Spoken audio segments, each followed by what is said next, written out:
தவக ஆட்சி அமைக்க முடியாதா?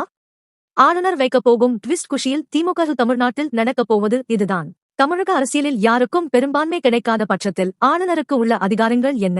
தொங்கு சட்டமன்றம் அமையும் பட்சத்தில் என்ன நடக்கும் என இந்த பதிவில் பார்க்கலாம். 2026ஆம் ஆண்டு நடைபெற்ற முடிந்த சட்டமன்ற தேர்தல் இதுவரை கண்டிராத பல திருப்புமுகளை சந்தித்து வருகிறது. புதிதாக களம் கண்டுள்ள நடிகர் விஜயின் தமிழக வெற்றிக் கழகம் சுமார் 100க்கும் அதிகமான தொகுதிகளில் முன்னிலை வகித்து வருகிறது. பெரும்பான்மைக்கு 118 இடங்கள் தேவைப்படும் நிலையில் தமிழக வெற்றிக் கழகம் அதை எட்டுமா? அல்லது யாருக்கும் தனிப்பெரும்பான்மை கிடைக்காமல் தொங்கு சட்டமன்றம் அமையுமா என்கிற எதிர்பார்ப்பு எழுந்துள்ளது. தொங்கு சட்டமன்றம் அமையும் சூழலில் ஆளுநர் முடிவு மிக முக்கியமானதாக கருதப்படுகிறது. அரசியலமைப்பு சட்டத்தின்படி ஆளுநர் தனது விருப்ப அதிகாரத்தை பயன்படுத்தி பின்வரும் வரிசையில் ஆட்சி அமைக்க அழைப்பு விடுப்பார். தேர்தலுக்கு முன்பே அமைக்கப்பட்ட கூட்டணிக்கு பெரும்பான்மை இருந்தால் அவர்களை முதலில் அழைப்பார். எந்த கூட்டணியும் இல்லாத நிலையில் அதிக இடங்களை பெற்று தனிப்பெரும்பான்மை பெறும் கட்சியின் தலைவரை அழைத்து குறிப்பிட்ட நாட்களுக்குள், பொதுவாக 15 நாட்களுக்குள் பெரும்பான்மையை நிரூபிக்கச் சொல்வார்.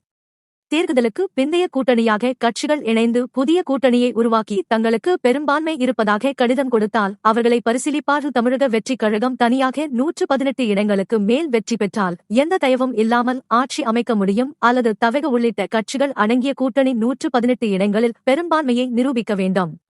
ஒருவேளை தனிப்பெரும் கட்சியாக தவக உருவெடுத்தால் மற்ற கட்சிகளின் ஆதரவுடன் வெளியில் இருந்தோ அல்லது கூட்டணியாகவோ ஆளுநரிடம் ஆட்சி அமைக்க உரிமை கோரலாம்.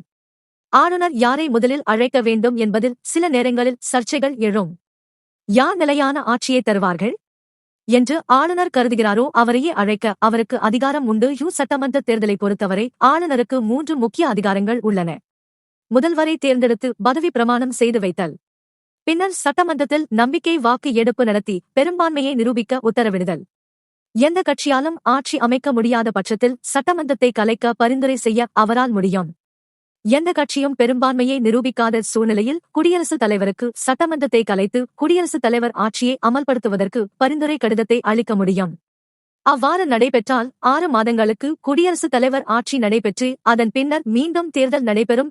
எந்த கட்சிக்கும் அல்லது எந்த கூட்டணியாலும் ஆட்சி அமைக்க தேவையான 118 இடங்களை உறுதிப்படுத்த முடியாமல் போனால் ஆளுநர் முதலில் நிலைமையை ஆராய்வார்.